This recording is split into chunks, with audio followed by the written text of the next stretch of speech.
যেমন ফার্স্টে হয়েছি ক্লাস, আমি ফেইলও করছি, একটা জীবন কাটাইতে পারছি নিজের শর্তে, নিজের কাজে, নিজের আনন্দে। বাবা মা যাদের আছে তাদের চেয়ে বড় লোক কেউ নাই আমার জীবনে হয়েছে বা পাইছি, এগুলো তো আমি কিছু করি না। বাসায় তো আমি নট পড়ে থাকতে পারবো না, এটা তো একদম স্পেশাল আমাদের ফ্যানদের জন্য। সুপ্রিয় সুধী, সবাইকে স্বাগত জানাচ্ছি সময়ের গল্পে। আজকে একটা বিশেষ ক্ষণে, ঈদের আড্ডায়। আর ঈদ আড্ডা মানেই বিশেষ কিছু।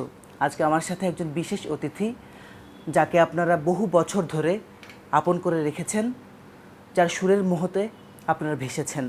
তিনি আর কেউ নন, জনপ্রিয় ব্যান্ড চিরকুটের ভোকালিস্ট, জনপ্রিয় সঙ্গীতশিল্পী শারমিন সুলতানা সুমি। ঈদ মোবারক। ঈদ মোবারক ভাইয়া, কেমন আছেন? আমি বেশ ভালো আছি, আর আপনাকে দেখে তো সত্যি খুব ভালো লাগছে। কেমন যাচ্ছে এবারের ঈদটা? এই তো ভালো যাচ্ছে ঈদ। যতক্ষণ বেঁচে আছি, যতক্ষণ প্রিয়জনদের সাথে আছি, কাছের মানুষদের সাথে আছি, ততক্ষণ তো পুরোটাই ঈদ। একদম। এবং জীবন সেলিব্রেশনের, এবং আপনি বোধহয় সেই মন্ত্রেই বিশ্বাস করেন। হ্যাঁ, একদম। জীবন সেলিব্রেশনের, প্রতি মুহূর্তের জীবন ভালোবাসার, জীবন সৃষ্টির। সো সেই জার্নিতে আছি। সো ঈদ বলো, প্রতিদিন বলো, প্রতিদিনই সুন্দর। অনেক অসুন্দর আছে জীবনের পৃথিবীতে, কিন্তু সেগুলোতে ফোকাস না দিলেই হয়। যতটুকু ভালো আছে সেটাতে নিয়ে থাকা ভালো। এখনকার যে ঈদটা, এই যে একটা সময়, আমাদের তো আসলে অভিজ্ঞতার সাথে সাথে সব কিছুর আবেদন নতুন করে ধরা দেয়। আসলে এই মুহূর্তে ঈদ আসলে আপনার কাছে কিভাবে ধরা দেয়? আসলে যেটা হয় যে আমার বাবা মা মারা গেছেন, তো বাবা মা থাকা অবস্থার ঈদ আর বাবা মা না থাকার অবস্থায় ঈদ কমপ্লিটলি ডিফারেন্ট আমার কাছে মনে হয়। বিশাল এক শূন্যতা নিয়ে বারবার ঈদ করি। আর ঈদ মানে একদমই আপনার প্রিয়জনদের সাথে কাটানো সময়, নিজের মতো করে। তো প্রিয়জনের পরিধি এখন বাড়ছে, বিকজ আমাদের যারা গান পছন্দ করে সারা দেশে, সারা পৃথিবীতে গান শুনে, তারা আমাদের গান দিয়ে সেলিব্রেট করে। আরেকটা হচ্ছে যে একেবারে একান্ত নিজের যে জগৎ, যেটা যেভাবে বড় হয়েছি, যাদের সাথে বেড়ে উঠছি, পরিবার, বাবা মা। তো বাবা মা না থাকার কারণে যেটা হয় যে পরিপূর্ণ লাগে না খুব একটা ঈদ, এখন একটু শূন্যতা থেকে যায়। এবং বলছিলেন যে বৃহৎ হয়েছে আপনার পরিসর, পরিবারের মানুষ। আপনি আপনার গানের যারা শ্রোতা ভক্ত, তাদেরকে নিজের পরিবার বলে থাকেন সবসময়। স্টেজে গেলে আপনি সেটা বলেন যে তোমরা তোমার কাছের। তো এইবার একটু জানতে চাই যে ঈদ মানে গিফট, এটা একটা ব্যাপার থাকে। ছোটবেলায় আমরা গিফট পেতাম, গিফট পেতে খুব পছন্দ করতাম। এখন কি হয়, আপনার গিফট বেশি পাওয়া হয়, দেওয়া হয়? আর দর্শক যারা আছে তাদেরকে তো গানের মাধ্যমে আপনি গিফট দেন, সেটাও একটু জানতে চাই। আমার কাছে মনে হয় যে জীবনই এত বড় একটা গিফট স্রষ্টার দেয়া। সো এটা এমনিতেই প্রতি মুহূর্তে যেটা বললাম যে সেলিব্রেট করি আমি খুব। সো ওইটাই বড় গিফট মনে হয়, যে সময় দিয়েছেন, যে মানুষ দিয়েছেন চারপাশে, বা যে সম্পর্কগুলো, বা যে কাজ। আর যেটা লিটারালি গিফট, সো ওইটা আমার দিতে বেশি ভালো লাগে সবসময়। আমি দিয়ে মানুষের যে হাসি, কাছের মানুষদের হাসি, সো সেটাই এক্সটেন্ড করে করে যখন নতুন গান বানাই শ্রোতাদের দিই, তাদের যে ভালো লাগা, সো ওই সব মিলায় গিফট দিতে আমার বেশি ভালো লাগে, গান বানাতে ভালো লাগে। আর সবাই ভালোবেসে দেয়, ওগুলো অনেক বেশি প্রেশাস মনে হয় আমার কাছে, অনেক বেশি। সবচেয়ে বেশি কি গিফট পেলে আপনার পছন্দ হয়? সেটা আমি বলছি না যে শুধুমাত্র কোনো প্রোডাক্ট, মানে থাকে না একটা কিছু গিফট যেটা আপনাকে সত্যি উৎফুল্ল করে। যখন আমি কারোর ভিতরে খুব, কারোর চোখে বিশ্বাস দেখি আমার প্রতি, বা কারোর মুখে সত্যিকারে হাসি দেখি, একদম নির্ভেজাল হাসি দেখি, যে ভালোবেসে হাসিটা দিচ্ছে আমার দিকে, ওইটা আমার কাছে সবচেয়ে বেশি গিফট মনে হয়। আমাদের ছবি অঙ্গনটা এখন, বিশেষ করে ফিল্ম তো এখন একেবারে ঈদ কেন্দ্রিক হয়ে পড়েছে। গানের জগৎটাতে নিয়মিত গান প্রকাশ হলো, ঈদের সময় যদি আমরা যেটা প্রকাশ করি একটু বেশি সাড়া ফেলে। আপনার ক্যারিয়ারের কথা একটু জানতে চাই, শুরু থেকেই আপনি ঈদে গান মুক্তি দেওয়া নিয়ে কী চিন্তা করতেন, এবং এটা যেহেতু বড় সেলিব্রেশন আমাদের। এইভাবে আসলে আগে চিন্তা কখনোই করতাম না যে ঈদে দিতে হবে, বা কারণ আমার কাছে গান বানানোর মুহূর্তটাই, বললাম না, আমার সারা বছর ঈদ ঈদ লাগে, উৎসব উৎসব লাগে, কাজ মনে হয়, ভালোবাসা মনে হয়। সো গান বানানো যখনই বানাবো তখনই আসলে আমার বাট ঈদ একটা সেলিব্রেশন যেখানে আসলে সব সারা দেশের মানুষ, সারা পৃথিবীর মানুষ আসলে সেলিব্রেট করে। তো অবসর পাই, হ্যাঁ, একটু ঠান্ডা মাথায়। সো আমার মনে হয় যে উপলক্ষ করে গান তৈরি করাও একটা সুন্দর ঘটনা। মানে পৃথিবীতে তো আসলে অনেক অনেক নেগেটিভ এনার্জি সারা পৃথিবীতে, তো আমরা কিছু পজিটিভ এনার্জি যদি আমাদের যতটুকু কাজ সেটা দিয়ে করতে পারি, তো নতুন গান বানানো খুবই মজা লাগে। আমার মনে হয় যে কোভিডের মধ্যে আমরা ঈদের গান বানিয়েছিলাম ওই সময়টা। হ্যাঁ, সবসময় এরকম মনে হয় যে এই সময় যদি একটু মানুষের ভালো লাগে, একটু আনন্দের একটু আনন্দের উপলক্ষ হতে পারি, একটু উপলক্ষ হতে পারি মানুষের। সো এটা ভালো, মানে আমার খুব ভালো লাগে যে ঈদে যখন সবাই গান দেয়, পুরা একটা উৎসব ব্যাপার, সবার মনে একটা এক ধরনের আনন্দ কাজ করে, সেটা আবার ছড়ায় পড়ে অনেক মানুষের মনে। সো এই পুরো ব্যাপারটা অনেক সুন্দর, ঈদের ব্যাপারটাকে অনেক বেশি বাড়ায় তুলে আসে। আর ঈদের আরেকটা বিশেষত্ব হলো গিয়ে নতুন কাপড় পরে আমরা সবাই একটু, বিশেষ করে একটু গর্জিয়াস কাপড় একটু পরে, কিন্তু আপনাকে আমি তো বরাবরই যত বড় স্টেজেই যান না কেন খুবই পরিশীলিত ছিমছাম পোশাকে দেখতে পাই। যে আজকে এসেছি ঈদের আয়োজনে, আজকেও কিন্তু খুব ছিমছাম ভাবে দেখছি, এইটা কিভাবে? মানে আমি ঠিক জানি না, মানে শব্দগুলো তুমি যেগুলো বললো ওগুলো কীভাবে পোশাকের সাথে, এটা তো আসলে যার যার ব্যক্তিগত রুচি বা বা কী বলবো, যে আমার মনে হয় কমফোর্টের ব্যাপার, যে যেটাতে আনন্দ, মানে কী বলে, স্বাচ্ছন্দ্য বোধ করে, এটা আনন্দ ঠিক বলবো না। সবচেয়ে বড় কথা যে আমার মনে হয় যে জীবন এত ছোট, এত কাজ করতে হবে, আমি যদি, মানে আমার ক্ষেত্রে বলতেছি, আমি একদম রেসপেক্টফুল যে অন্য কারো যার যার পার্সপেক্টিভ আলাদা। তো আমার আর এই পোশাকের জন্য আলাদা করে সময় বের করা এটা খুব যে হয়েছে তা না। তার মানে এই না আমি আবার উৎসবের পোশাক পরি না, আমি শাড়ি পরতে খুব পছন্দ করি, স্পেশালি অফিস টফিস আমি সবসময় রেগুলার মোটামুটি শাড়িই পরি, ছোটোবেলায়ও পরতাম, ঈদেও পরা হয়। সবাই যখন ফ্যামিলি সবাই আসে, সবাই একসাথে ওই সময়টা গিয়ে সবাই ওই ঈদের জামা পরে ছবি টবি তুলি, মজা লাগে। আর ঈদের জামা তো খুবই স্পেশাল একটা ঘটনা আসলে, এটা ছোটোবেলায় যে আমরা লুকায় রাখতাম জামা, দেখাই দিতাম না সবাই সবাই। সো ওইটা খুব মজার আসলে স্মৃতি ঈদের জামাকে ঘিরে। তো সবারটা দেখতে ভালো লাগে ঈদের সময়, সবাই যখন বের হয় পরে। তোমার কি এটা ঈদের পাঞ্জাবি? না, এটা ঈদের আরেকটা পাঞ্জাবি, ঈদের আরেকটা, রাইট, সেটা একটা পয়েন্ট যে আরেকটা পাঞ্জাবি। এখন অনেক জামা হয় সবার, কারণ ওই যে ফ্যামিলি মেম্বার্সরা সবাই দেয়।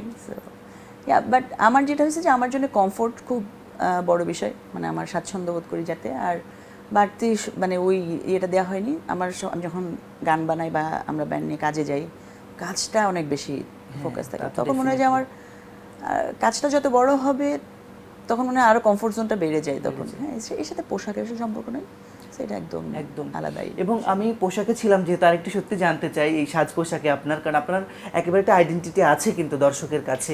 এই যে বিশেষত করে কালো রংটা আপনি খুব প্রেফার করেন সবসময়, আজকেও কিন্তু দেখছি কালো একটা টিপ, নাকে একটা নথ, আজকে যদিও নথটা নেই, সেটা মিস করছি। এই পয়েন্টে একটু কথা বলে, আমি তো এখন বাসায়, তো বাসায় তো আমি নথ পরে থাকতে পারবো না, এটা তো একদম স্পেশাল আমাদের ফ্যানদের জন্য, আমাদের ভক্তদের জন্য যারা আমাদের ভালোবাসে। সো এবং আমি যখন দেশের বাইরে আমরা কনসার্ট করতে যাই, ওইটা একটা আইডেন্টিটি হয়ে ওঠে বাংলাদেশে, যে আমরা আমাদের কালচারাল একটা আইডেন্টিটি হয়ে ওঠে।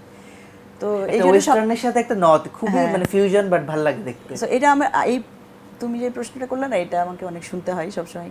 নর্মাল ছবি দিচ্ছি, অফিসে বসে ছবি দিচ্ছি, অথবা আপনার নথ করি, তো অফিসেও তো সম্ভব না নথ পরে বসে থাকা, বাসায়। পারফরম্যান্সের একটা অনুষঙ্গ, এবং যেটা স্পেশালি ফর আমি চিরকুট অ্যান্ড আমাদের ভক্তদের জন্যই করা হয়। বাট হ্যাঁ, মানে এগুলা, আর কালো যেটা তুমি বলতেছিলাম, কালো তো স্টিল আর রং, মানে এটাও তো একটা রং। সো সবারই তো নানা ধরনের, আমার কেন জানি বিল্ট ইন এটা। আমি অনেক চেষ্টা করছি বিভিন্ন সময় যে কিছু কিনতে গিয়ে যে আমি অন্য রঙে তাকাই, আমি পণ করে যাই যে আমি এবার আর কালো কিনবই না, কিন্তু সব ঘুরে আমি আবার ওই কালোর দিকেই চলে আসি। তখন বুঝছি যে এটা খুব ন্যাচারালি আমার ভিতরে আসছে। সো আমি আর ফোর্স করি নাই যে আচ্ছা তোমাকে অন্য কিছুতে যাইতে হবে। ওই যে এগেন কমফোর্ট জোন, যেটা যে আপনার ছোটবেলাটা তো খুলনাতে খালিশপুরের একটা কলোনি কালচারে যে জুট মিলে, ওটার সাথে আমি খুব রিলেটেবল, কারণ আমি তো পাশেই থাকতাম। আমি নৌবাহিনী স্কুল অ্যান্ড কলেজে পড়েছি গোয়ালখালীতে। হ্যাঁ হ্যাঁ, তো আমি আমার বন্ধুরা অনেকে আপনাদের বাবাদের হয়তো কলিগও হবে, তাদের ছেলেমেয়েরা আমাদের সাথে পড়তেন। হ্যাঁ, তো আমি একটু জানতে চাই ওই ঈদটা কিরকম ছিল আপনাদের? বেস্ট। আমি এখনো যেটা বলি যে আমার ছোটবেলার ঈদ, বসে বললাম তখন তো বাবা মা থাকে, বাবা মা ছিল, ভাই বোন। আর কলোনি মানে আমরা জুট মিলে যখন মানুষ হয়েছে অনেক ফ্যামিলিজ একসাথে, তো সো সেই ফ্যামিলিগুলোর যে এনার্জিটা, এইটা খুবই আনপ্যারালাল আমার কাছে মনে হয়, যে এটার সাথে কম্প্যারিজন কোনটাই নেই। প্লাস আমাদের পোস্ট ঈদ তোমার অনেক অনুষ্ঠান হইতো। আমি এখনই বলতাম যে মুজগুনি মাঠে, তারপরে বিভিন্ন আমাদের তো জুট মিল অনেক তোমার ইয়ে ছিল, তোমার ছোট ছোট কনসার্ট হতো। আমাদের প্রত্যেকের ক্লাব ছিল, যেখানে আমরা বাচ্চারা গান শিখতাম, বাবা মারা সবাই, তাদের নানা রকম আয়োজন থাকতো। তো সো ঈদ সেলিব্রেশনে পুরো চলতো টানা, এবং ওই পুরা রোজার মাসটাও যে এত আর সবাই একটা ফ্যামিলি মনে হতো, তখন তো মানুষের আন্তরিকতা অনেক বেশি ছিল। একদম ঠিক বলেছেন। সবাই সবাইকে ফিল করতো, খাওয়া দাওয়া থেকে শুরু করে সব শেয়ার করতো। এবং আরেকটা জিনিস ছিল, কেউ কারোর ক্ষতি করবে বা এই মানসিকতাগুলো ছিল না তখন, কিন্তু খুব কম ছিল। তো যার কারণে ওই প্রত্যেকটা মানুষের যে ওয়ার্মথ, এটা অনেক বড় করে দিত ঈদের আনন্দকে ওই ছোটোবেলায়। সো আমার মনে হয় যে ছোটোবেলায় ঈদের সাথে কোনো কিছু তুলনা হয় না আসলে। আপনি তো ঢাকা ইউনিভার্সিটিতে পড়াশোনা করেছেন, এখানে আমিও একটু আপনার সাথে মিলে যাই। ও আচ্ছা, তাই? অনেক কিছু জানি না। মিলে যাচ্ছে। তো আপনি ছোটবেলা থেকেই ভালো স্টুডেন্ট ছিলেন নাকি আস্তে আস্তে হয়ে উঠলেন? মনে হয়, মনে হয় আমরা কেমন সব ভাই ছিলেন বোনই। স্কুল কলেজে, রোল কিরকম থাকতো এবং খুব অ্যাটেনটিভ ছিলেন কিনা? আমার যেটা হয় যে আমি অ্যাটেনটিভ ছিলাম মোর ইনটু যে আমি খুব অবজার্ভ করতাম সবাইকে। আচ্ছা, ফ্রেন্ডস, বাট আমি চুপচাপ ছিলাম, অনেক কোয়াইট একটা চাইল্ড ছিলাম। আপনি এখনো তাই, আপনার না, স্টেজের আমি যে একদম এনার্জি। চুপচাপ না এখনো, কিন্তু বাট ওই স্টুডেন্ট আমরা সব ভাই বোনই মোটামুটি ভালোই ছিলাম, কিন্তু পড়াশোনা করতাম না আমরা কেউ। খুবই ফাঁকিবাজ টাইপের ছিলাম। আমার আব্বা খুব মজার মানুষ ছিল, তো সারাক্ষণ খেলাধুলা এগুলো করতাম, বাসার মধ্যে চলতো কন্টিনিউয়াসলি এইসব, আড্ডাবাজি বেশি। আই থিঙ্ক ওইটা অনেক হেল্প করছে আমার। রেজাল্ট যে ভালো হতো না, তো আমি লাস্টে 2 দিন পড়তাম বা 1 দিন পড়তাম, এরকম হতো। আরেকটা ছিল আমি খুব বানায়। দর্শককে ভুল বার্তা দিচ্ছেন না তো? আরেকটা হচ্ছে আমি যেমন ফার্স্ট হয়েছি ক্লাস, আমি ফেইলও করছি। সো এইগুলো খুব ইন্টারেস্টিং, বুঝছো, মানে ফেল যেটা, এটা ইন্টারেস্টিং গল্প ছিল। আমাদের একটা টিচার ছিলেন, উনি একবার এমন এক কোয়েশ্চেন করছে, পুরো ক্লাস ফেল করছে। ও গড। সো আমি ওইটার মধ্যে ছিলাম, একেবারে ওই syllabus-এর সেন্সে বাইরে। ফেল করছি। সো এটা আমার দোষ না, যেহেতু সবাই ফেল করছে। সবাই ফেল করার মজা আছে অনেক একসাথে। তখন বাবা মারা কিছু বলতে পারে না যে না সবাই না fail। না না, ওইটা একটা ছিল। আর আমার বাবা মা কখনোই বকা দিত না, কখনোই বকা দিত না। আমরা, আর আলহামদুলিল্লাহ আমার বাবা মাকে আমরা কখনোই পেইন দেই নাই কোনো ভাই বোনই, সবসময় লক্ষ্মী বাচ্চাই ছিল। হ্যাঁ, মানে লক্ষ্মী মিন্স সহনশীল, রেসপেক্টফুল। আমরা খুব একটা আন্ডারস্ট্যান্ডিং ছিলাম আমরা সবাই। তো আমার আব্বা আম্মা সবসময় বলে, মানে যতদিন বেঁচে ছিলেন, তারা জেনে গেছেন যে তারা ছেলে পেলে দিয়ে কোনোদিন অসম্মানিত হয় নাই বা শান্তিটা পাইছে অন্তত। সবসময় আমার বাবা মা একটা জিনিস শিখাইছে, আমরা লাইফ খুব সেলিব্রেট করছি প্রতি মুহূর্তে, এবং এনজয় করছি। খারাপ সময়, ভালো সময়, খারাপ সময়ের মধ্যেও কীভাবে পজিটিভ থাকা যায়, এইটা বাবা মার কাছে শিখছি। তো যার কারণে, আর বাকি যে জিনিসগুলো আসে জীবনে, অনুষঙ্গ, ধরো তোমার পড়াশোনা, রেজাল্ট, সাফল্য, মানুষ, এগুলো তো সবাই থাকবে না, এগুলো তো ব্যাপার। কিন্তু ওই যে সেলিব্রেট করার কারণে যেটা হয় যে প্রতি মুহূর্ত প্রত্যেকের সাথে আমাদের খুব মূল্যবান হয়ে উঠছে। এটা একদম ঠিক বলেছেন যে অনেক মানুষ হয়তো অনেক বড় কিছু অ্যাচিভ করতে পারে, কিন্তু বাবা মাকে কোনো ট্রাবলে না ফেলে এবং তাদের হেড না করে ফেলে আর কি, তাদেরকে সবসময় একটা মাথা উঁচু করে দাঁড়ানোর যে প্রয়াস তৈরি করে দেওয়া আপনার মাধ্যমে, আপনার কাজের মাধ্যমে, সেটা খুবই গুরুত্বপূর্ণ প্রত্যেকটা সন্তানের জন্য। আসলে এটা একটা অ্যাচিভমেন্ট, আসলে সবচেয়ে বড় একজন সন্তানের জন্য। এটাই মানে, যদি অনেক সময় পুরস্কার টুরস্কারের কথা হয় না জীবনে অনেক, আমার কাছে সবসময় মনে হয় যে বাবা মার সব তো করতে পারি নাই, অনেক কষ্ট আছে জীবনে, মানে অনেক, সবসময় যে যা করতে চাইছি পারি নাই, বাট অ্যাটলিস্ট বাবা মাকে ওইটুক কারণ হতে পারছি যে তারা যেন জেনে মারা গেছেন যে না, আমার ছেলেটা বা আমার মেয়েটা সঠিক পথে আছে, মানে হয়, হ্যাঁ, মানে অ্যাটলিস্ট মানুষ হয়ে ওঠার চেষ্টা করেছে। এটা খুব আমরা চেষ্টা করছি। আমি এই প্রশ্নটা আসতাম, যেহেতু আপনার নিজের কথায় আসলো যে কোনো অপ্রাপ্তি আছে কিনা। আমার আব্বা আম্মা দুজনেই ক্যান্সারে মারা গেছেন, তো তো প্রথমে যেটা বলছিলে যে রিগ্রেট, আমার জীবনে কোনো রিগ্রেট নেই। আমি আলহামদুলিল্লাহ, আমি একটা জীবন কাটাইতে পারছি নিজের শর্তে, নিজের কাজে, নিজের আনন্দে, নিজের মতো। সো কোনো রিগ্রেট আলহামদুলিল্লাহ নাই। চেষ্টা করছি সবাইকে ভালোবাসার, চেষ্টা করছি, হয়তো সেটা সাফিসিয়েন্ট সবার জন্য নাও হতে পারে, বাট রিগ্রেট একটা আছে, সেটা হচ্ছে আব্বা আম্মার ক্যান্সারের সময় আমি যতটুকু সম্ভব পাশে থাকছি। আমরা 7 ভাই বোন সবাই, বাট থাকে না যে ফিজিক্যালি পাশে কন্টিনিউয়াসলি থাকা, ওইটা আমার হয়ে ওঠে না সবসময়। কাজ ছিল, ডেফিনেটলি কাজ ছিল, প্লাস হচ্ছে আমি ওই যে আমার বাবা মা সাফার করছে, ওইটা আমি নিতে পারতাম না আসলে। মানে এইটা আমি কাছে যেয়ে আরও বেশি কষ্ট লাগতো। তার মানে থাকতাম না তাই না, তা না, কিন্তু ওইটা এখন যেমন মনে হয় যে আব্বা বেঁচে থাকলে, আম্মা বেঁচে থাকলে জড়া ধরে বসে থাকতাম, ছাড়তাম না। এই একটা মন খারাপ আমার হয় মাঝে মাঝে। সত্যি মানে থাকলে তো মর্ম অনেকে, হ্যাঁ, এবং আজকে সময়, টিভি, ঈদ সব কিছু মিলে বলবো যে বাবা মা যাদের আছে তাদের চেয়ে বড় লোক কেউ নাই, ভাগ্যবান কেউ নাই। সো এটা যেন সবাই থাকতে আমরা বুঝি, ভ্যালু করি সবসময়, এটা খুব জরুরি। আপনি গানের মানুষ, এবার গানের প্রসঙ্গে সরাসরি ফিরতে চাই যে আপনার গানের মধ্যে আমরা দেখতে পাই ওই প্রকৃতি এবং আপনার নিজস্ব একটা দর্শনের ছাপ আমরা সবসময় দেখতে পাই এবং সুরে একটা উদাত্ত আহ্বান। আর আপনার যে ব্যাপারটা হয় নারী সঙ্গীত শিল্পী হিসেবে যে ভোকাল কোয়ালিটি আমাদের দেশে ইন্ডিয়ান সাবকন্টিনেন্টে সেটার থেকে একেবারে আলাদা, এই জিনিসগুলো কিভাবে এসেছিল আসলে? এই তোমরাই বলো আলাদা বা আলাদা, এইগুলো আমার মাথায় কাজ করে না। আমি তো আমার কাজ করছি, এখন যে যার মতো। কিন্তু আমার কাছে মনে হয় যে হ্যাঁ, আমি শুরু থেকেই আমার যেমন চিরকুট নিয়ে একটাই ছিল, আমি একটা নতুন গান বানাতে চাইতাম সবসময়, নতুন গান, নিজেদের কথা শুনে একটা নতুন গান। আমি আজ পর্যন্ত একটা নতুন গানই বানায় যাচ্ছি। এটা এতটাই সিম্পল একটা বিষয়।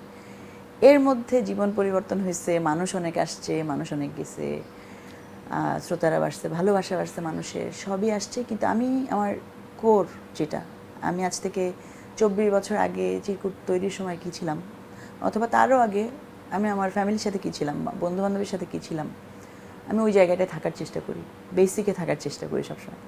আবার বলতেছি, চেষ্টা করি আমরা সবসময়। আপনি এই যে অলওয়েজ ডাউন টু আর্থ থাকার চেষ্টা করেন এবং আমি আপনার একটা কথার মধ্যে শুনছিলাম, মানে আমি কি নিয়ে অহংকার করবো আসলে, ডাউন টু আর্থ কেন থাকবো না, এটাই আমি বুঝে উঠতে পারি না। আমি অহংকার যে করবো, না আমরা তো আশেপাশে অনেক ঘটনা দেখি, কিন্তু আমি তো দুই দিন ঘটনা কাজ নিয়েও করছে, বদার না, একটু মানে মানুষ চিনছে, অনেক দম্ভ, অনেকের উদাহরণ কিন্তু এটা আমরা পাই, একদমই সেই জায়গা থেকে আসলে preference এর সবাই। ব্যাপার। কিন্তু আমার পয়েন্টটা হচ্ছে যেটা ভাইয়া, যে আমি যে অহংকার করব, এর যা আমি আমার জীবনে হয়েছে বা পাইছি, এগুলো তো আমি কিছু করি না, আমার স্রষ্টার একটা বড় মানে আশীর্বাদ বলো, ইয়ে বলো, তিনি আমাকে দিয়েছেন। এর কিছুই আমার কোনো কৃতিত্ব নাই, আমি শুধু চেষ্টা করছি যেন জিনিসগুলো আগায় নিতে পারি। এটা কি আসলে ওই আপনার যে জীবনের স্ট্রাগল ছিল কিছুটা, যে ধরেন স্টুডেন্ট লাইফে প্রত্যেকেরই প্রায় থাকে, যে আপনি খুব মানে কোনো কাজে তো ছোট না, কিন্তু সমাজে যেরকম বলে যে আপনি হয়তো বা একটা মেলাতে গিয়ে একটু চা বিক্রি করেছেন, বিক্রয় কর্মীর কাজ করেছেন, কাজই তো সেই সব কাজ যে করে আসার পরে এই যে একটা বড় অবস্থান দর্শকের মনে, সেই জন্যই কি আসলে এতটা আপনার সিম্পল থাকা বা ওই ন্যাচারের কাছে থাকা? এই পুরো মানে প্রত্যেকের লাইফের তো একটা জার্নি থাকে, তো মানে তোমার লাইফে একটা জার্নি আছে, ভাইয়ের লাইফে একটা জার্নি আছে। সো আমার জার্নিটা এইভাবেই তৈরি করা হয়েছে, আমার স্রষ্টা আমাকে এইভাবেই তৈরি করছেন যে আমাকে এই জার্নি, এবং এই পুরো জার্নিটাতে যে একটা স্ট্রাগলিং পিরিয়ড থেকে কিছু সাকসেস, আবার তুমি আবার স্ট্রাগলে চলে যাবে, আবার এই পুরো জার্নিটাতে আসলে আমার কাছে মনে হয় স্রষ্টার সময় পরীক্ষা করেন যে আমি আসলে ধৈর্য রাখতে পারছি কিনা। হ্যাঁ, এবং আমি আমার ওই যে যেটা বললাম কোর জায়গা, যেটা একদম যে বেসিক বিশ্বাসের জায়গায় ঠিক থাকতে পারছি কিনা, আমি ওই সময় অন্য মানুষ হয়ে যাচ্ছি কিনা, নিজেকে ধরে রাখা, এগুলোই তো আমাদের পরীক্ষা বড়। তো আমি ওই পরীক্ষাগুলো ধৈর্যের সাথে দেওয়ার চেষ্টা করছি সারা জীবন। যে আমি যখন টিউশনে করছি ইউনিভার্সিটিতে, এটা আমি মাথা উঁচু করেই করছি, ভালোবাসা থেকে করছি, প্রয়োজনে করছি। নিজের কাজ নিজে করার মধ্যে কোনো গ্লানি নাই তো ভাইয়া, নিজের কাজ নিজে করছি। এই জন্যই আজকে যেখানে যাই, দেশে বিদেশে যত যাই হোক, অনেকে জিজ্ঞেস করে ওখানে তোমার কেমন লাগছে বাজাতে, বা এখানে পারফর্ম করতে কেমন লাগছে। আমি বলি যে আমি যখন একটা মফস্বলের একটা কোনো কনসার্টে গিয়ে যেই ফিল লাগে, আমার ওইটা একই ফিল লাগে। কারণ আমার জন্য তো বেসিক হচ্ছে যে ওই যে গানটা দিয়ে কানেকশনটা তৈরি হচ্ছে ওইটা। সো কানেকশন আমার গ্রামে গিয়ে একটা মানুষের সাথে হলেও বা আমার শ্রোতাদের সাথে হলেও যেটা হবে, আমি বিদেশে গিয়ে একটা বড় মঞ্চে বাজালেও সেটাই হবে সবসময়। প্রথম দিকে গান প্রডিউস করতে যে আপনাদের একটা থাকে না, ফাইন্যান্সিয়াল ক্রাইসিস তো ছিলই, তো সেটা কি আসলে কখনো একদম এমন হয়েছে যে এতই ভেঙে পড়েছেন যে আর কাজই করব না, এরকম কখনো মনে হয়েছে? না, আমি আল্লাহর রহমতে জীবনে কখনো ভেঙে পড়ি না, কারণ আমি জানি যে এইগুলো পার্ট, জীবনের সবই পার্ট। কোনোটা অল্প সময়ের জন্য হবে, কোনোটা বেশি সময়ের জন্য হবে, কিন্তু ধৈর্য হারাই নাই আল্লাহর রহমতে। সো ভেঙে পড়াও যেমন একটা জীবনেরই অংশ। মন খারাপ হবে, মন খারাপ হয় না তা না, মন খারাপ হয়, কিন্তু সেটাও আমি বেশিক্ষণ রাখতে দিই না। আমি আমার গানের মধ্যে ঢুকে যাই, লেখার মধ্যে ঢুকে যাই, অথবা ক্রিয়েটিভ আর কিছু, যেমন আমি বিজ্ঞাপনে কাজ করি, গল্পের মধ্যে ঢুকে যাই। এবং সেই কথাগুলোই বোধহয় কিছুদিন আগে নারী দিবসে আপনার একটা লেখাতে আমরা পেলাম যে এটা তো আমি নিজেকে একটা চিঠি লিখি, মনে হলো যে এতদিন পর একটা নিজেকে একটা চিঠি লিখি।